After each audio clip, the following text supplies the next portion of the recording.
Hello, welcome back to Steve's Retroloft. Today is the second part of my Flight Simulator series, and this week I'm going to take a look at Flight Simulator for the Spectrum. Yeah, it's pretty much the same box art as the ZX81, it just says ZX Spectrum on the top. But is the game similar? Don't know, the back end might be, but certainly the way it looks is a hell of a lot better. So let's have a look and see if I can land it this time. As with the ZX81 version, I'm actually using an emulator on my computer to record it. It's obviously giving me slightly better quality. This time we have three options, and as before, I'm just going to go through the final approach. Want wind effects? No. As you can see, graphically, it's already a lot better to look at. So there's the runway ahead. There's a bit more movement in it, a bit more clarity, because obviously, yeah, I can see the target rather than going from switching from graphical, the sort of display to visual. So I'll just reduce some power. O and P are the power options, and put the gear down. Not sure how range, 6 miles, probably a bit too far for the gear, but what the hell.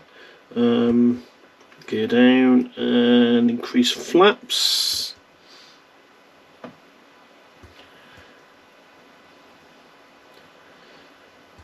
Don't seem to do much on flaps, but we'll hold back on that. Now on the left hand side you've got the ILS, and I think I need to try and get that sort of more central.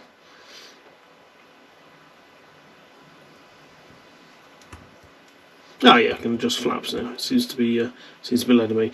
Now on this there's also a map which sort of tells you where you're going to. Obviously you can fly to different airports on this one.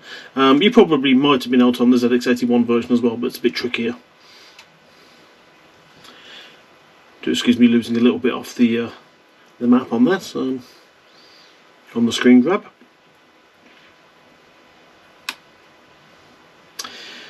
Now range 4 miles, and I'm currently about 1,000 feet up. Any information about the airfield and the height? No, I'd have to assume it's at sea level. Hills were 1,000 feet, everything else is not.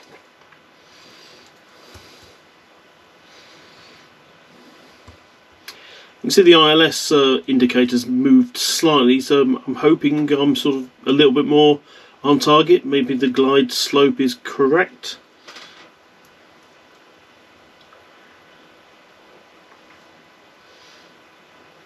Now I have to watch the altimeter. I'm 400 feet up and 3 miles to go, so that's just adjust the rate of climb a little bit.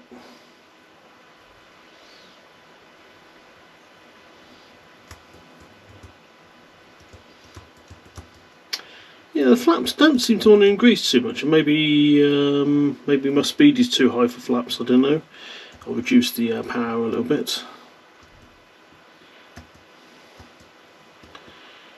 Yeah, still coming in a little bit low.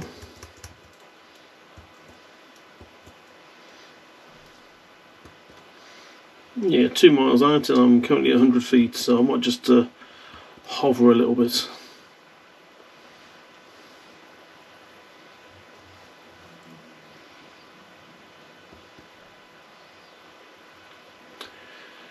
Obviously over the runway lights, just almost over the runway, so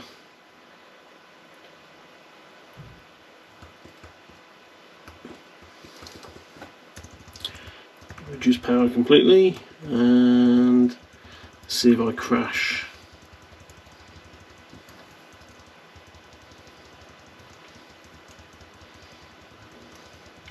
I may have landed, I think. I don't think there's any brakes on this aircraft. Let's have a look at the instructions. Nope, that was a bit heavy. Yep, fuel tanks have been filled, so that's a bit better than the last time I tried it. Now I can taxi for takeoff, so that's a little bit different from what I got on the other version. So a bit more flaps down for give me a bit more lift.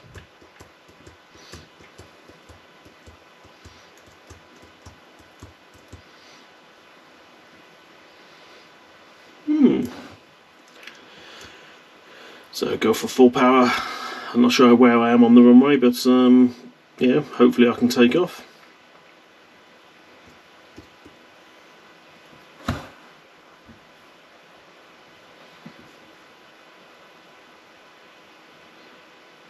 I'll see if I can get a little bit of altitude and maybe look at the lake. And oops, oh yeah, I did take off, so I was looking at the wrong screen. You have a look at immediately adjacent to my left. There's a lake, or is that the airfield in the distance? It's a club runway by the looks of it, so it might be a little bit different. So let's head towards that. Let's get a bit more height. Reduce the flaps, put the gear up.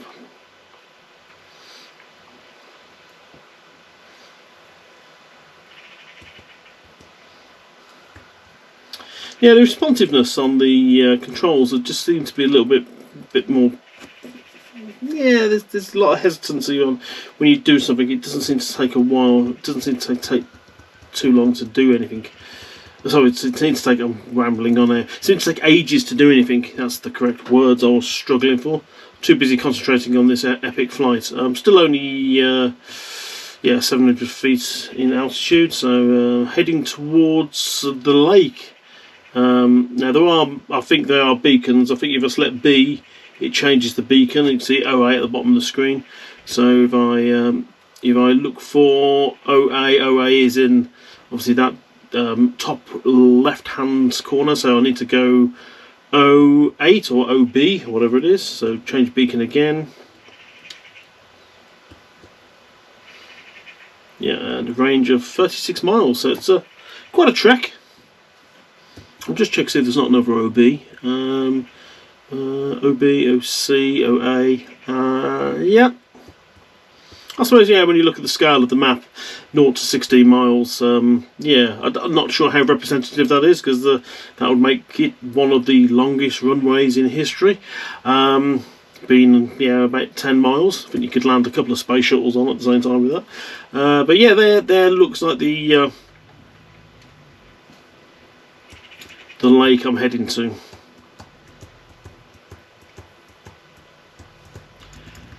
Give it a bit more welly, but yeah, full throttle, why not? Flaps all the way up to the top, because obviously I don't want to rip them off. Yeah, it's pity, obviously, you know, the limitations of the Spectrum is you couldn't actually have an outside aircraft view, which is a shame. That sort of came in, I think, with Flight Simulator 2, possibly, the Sublogic one. It might have been on Flight Simulator 1, I don't know, I never had it, but certainly, you know, viewing an aircraft from the outside was something you could do on Flight Sim 2, I believe. It's very crude graphics, but nonetheless, it was something to look at. So, yeah, what I'll do is I won't bore you to death with this completely. Yeah, that was Flight Simulator on the Spectrum. There you go, that was a quick look at the Sinclair Spectrum Flight Simulator from Psion. Yep, very different from the ZX81 version. Whether the underlying code is similar, I don't know. I think parts of it were written in BASIC. There might be some machine code or assembly somewhere in it. I'm not sure. But yeah, they're both enjoyable games for the times. As I think back in the 80s, I was a little bit disappointed with the the Spectrum Flight Simulator for some reason. But I've managed to land it, whereas the ZX81, I didn't. I was terrible. But there you go. So hopefully the next time you see one of these, it'll be for the Amiga. Not sure if it's going to be a virtual desktop Amiga or whether it's going to be physical hardware. I haven't figured that out yet. Depends on what I can get working first. But other than that, yeah, until next time, I'll see you again soon. Bye bye.